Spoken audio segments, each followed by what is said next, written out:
सुल्तान मौसम, जर्मन सफीर को समन भिजवा दिया गया है। वो कल आपकी खिदमत में हाजिर हो जाएंगे।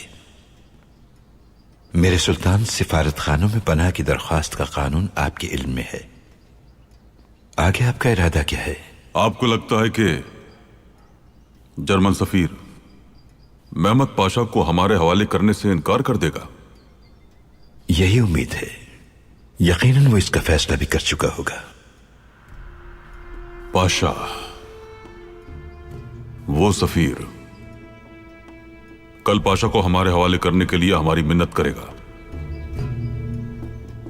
सुल्तान, मैं आपका इम्तिहान नहीं ले रहा, लेकिन कैसे? कल देखिएगा।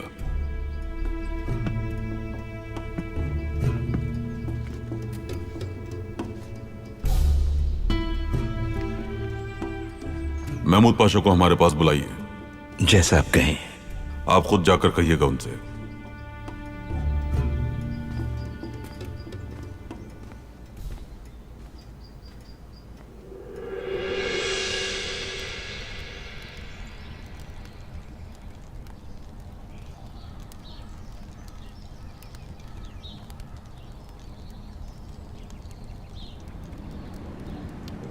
बेदार, मेरी प्यारी बेटी उस्मानी, वो अजीम कौम है जिन्हें दीन इस्लाम की खिदमत का शर्फ हासिल हुआ।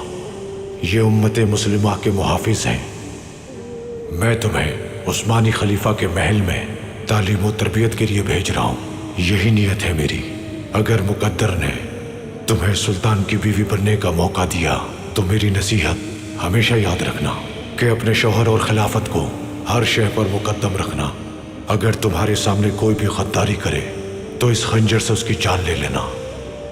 गद्दार अगर तुम्हारी जबान हो तो काट देना उसे, आंखें हो तो नोच लेना, और अगर तुम्हारा सर हो तो कलम कर देना उसे।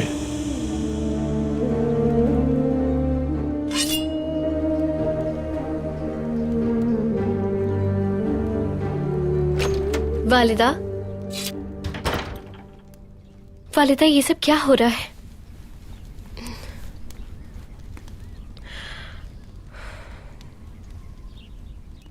हम खुद कुछ नहीं समझ पा रहे हैं मेरी जान। अब्दुल कादिर मामू पर कैसे इल्जाम लगा सकता है?